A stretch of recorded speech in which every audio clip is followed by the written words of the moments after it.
Alright kids, you see that? It's Diary of a Wimpy Kid Wrecking Ball 14. But before I begin, I made a Diary of a Wimpy Kid parody book. So if you want to see that after this video, go ahead and click the links somewhere. It's really amazing, and I hope you'll watch it. Diary of a Wimpy Kid Wrecking Ball by Jeff Kinney.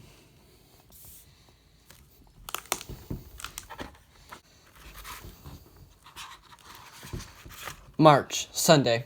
I've read that in ancient times they used to bury kings and pharaohs and all their possessions, but back then I guess they thought you could take your things with you into the afterlife.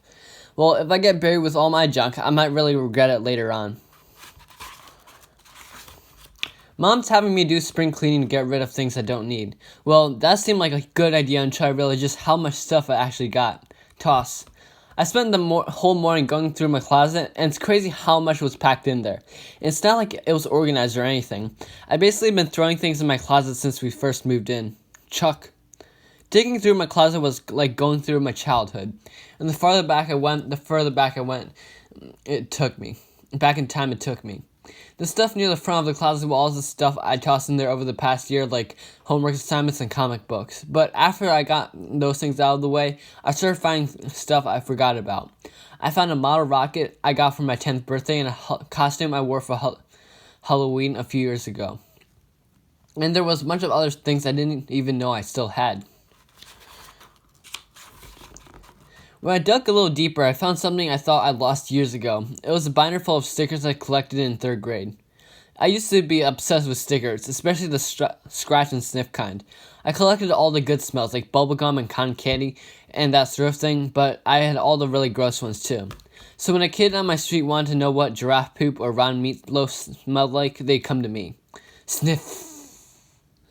One of these days, I'm going to write my autobiography, and it's going to include scratch and sniff stickers to mark all the different moments in my life. And that's when I realized I had stepped in dog poop. Scratch here. I kept digging through my closet and found stuff from kindergarten, like a fish I made by tracing my hand on a piece of construction paper. I used to love doing arts and crafts back then, and if anyone ever tried to bully me about it, they'd get a face full of glitter. Whoosh. Cough, cough. Another project I found in my closet was a gift I had made for my mom in preschool, but never gave her. It was a paper flower with a picture of a face in the middle, glued to a popsicle stick. When I made that thing, I put it in a little clay pot filled with dirt, but I tripped on the front step when I got home from school that day, and that's why I never gave it to her. Trip, smash.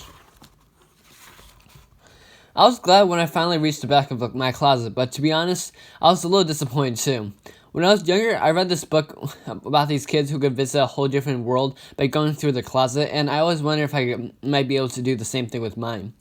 But I thought that whoever left in another side might not be too happy with me for tossing all my junk in there over the years.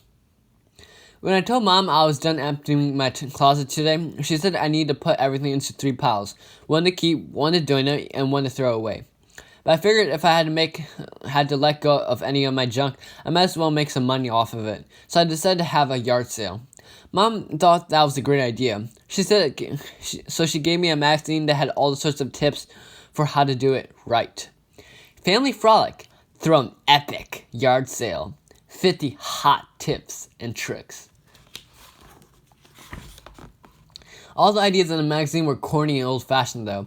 There was one section on how to create a sign to get people to come to your yard sale, and all the examples they showed were pretty boring. Cool stuff, sale. Look, yard sale. This away. Yard sale, Saturday, 8 to 11 a.m. I knew that if I wanted people to actually show up at my yard sale, I needed to do something a little more eye-catching, so I whipped up a sign I knew would do the trick. $100 bill found on sidewalk. Please come to 12 Surrey Street to claim your property. I made a few copies of my sign and headed out to post them around the neighborhood. But Mom stopped me before I got out of the front door. Mom made me make signs that were more like the ones in the magazine. And after I was finished, I stapled them to some telephone poles on the street. Then I hauled everything down from my bedroom and started setting it all down out onto plastic tables. Each table had its own category, like clothes and books and that kind of thing. But some stuff wasn't easy to categorize, so I had to get creative. I had a bunch of gifts for my grandparents and older relatives that I've never even touched, so I put all those things together on one table. Great gifts for your grandkids. I also had a bunch of birthday cards that were still in pretty good shape, so I used some whiteout to cover my name and set them out on their own table. Pre-written birthday cards. Just add money. I put all my broken toys on another table and hoped some little kids couldn't read would come to my yard sale. Fun toys. You break it, you buy it. I stuffed all my random items like marbles and a few pencil stubs into some tube socks and thumbtacked them to the table. Mystery socks, what's inside? I also created a table full of things for people who had money to burn. Rare items, serious buyers only. I put all my old arts and crafts projects on their own table, just in case some kids needed a gift for their parents but didn't want to put in the time. Quality arts and crafts. While I was finishing up, Mom came outside to check out my yard sale, and she was pretty impressed. But she said I should hold on to the things I made myself since the stuff is really special. I told Mom that if she wanted something, she could always buy it herself, so she offered me $3 for that paper flower I made for her in preschool. Mom seemed pretty eager to have that thing, and I could tell it was worth more than $3 to her. So I told Mom it was all hers for $10. But I guess I pushed my luck, though, because she went back inside without buying anything. While I was waiting for my customers to show up, I started getting a little nervous. I realized all my stuff was just lying out in the open, and I had no way to stop people from stealing it. So I called my best friend, Rowley Jefferson, and asked him to come down and be my theft prevention officer. But Rowley said he was supposed to do something with his dad this afternoon, so he couldn't help me with the yard sale. I told him I'd promote him to theft prevention manager, and he'd even get to wear a badge. Luckily, that did the trick. As soon as Rowley got to my house, he started asking about that badge. All I could find was my old firefighter costume, but that seemed to make him feel important. Rowley asked what he was supposed to do as a theft prevention manager, and I said mostly he'd need to walk around cracking his knuckles to make sure nobody got any funny ideas. But Rowley wasn't paying any attention to my instructions because he was distracted by a table that had a bunch of birthday gifts he'd gotten me over the years. I'm pretty sure Rowley's mom picks out my presents since they're always things that help you learn, and they're always still in mint condition because I haven't actually opened any of them. Science Lab. Smart fun for bright young minds. I don't know what made Rowley matter, the fact that I was selling the stuff or the sign it put on the table. Gifts for nerds. Rowley said I couldn't sell these things because they were gifts. I told him they were mine so I could do whatever I wanted with them.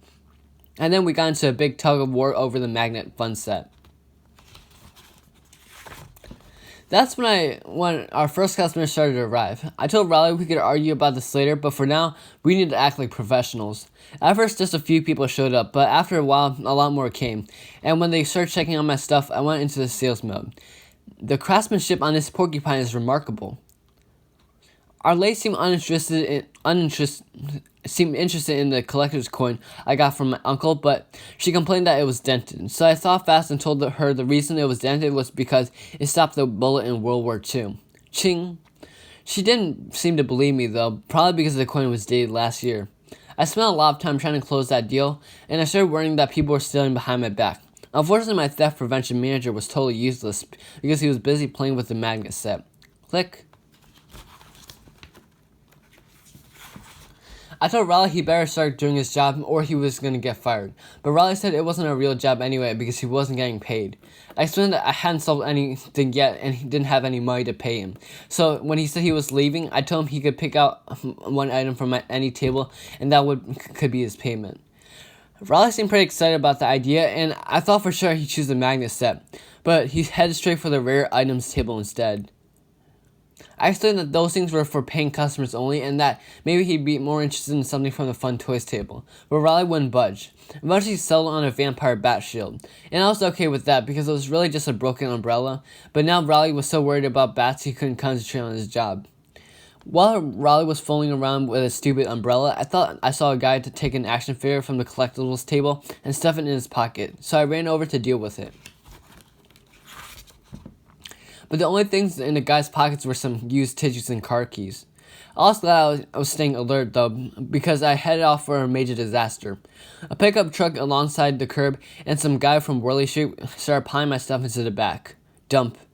I asked him what he was doing, and he said that since tomorrow was trash day, he thought the stuff by the curb was up for grabs. But I didn't have time to explain the concept of a yard sale to this guy, because all of a sudden I had an even bigger problem to deal with.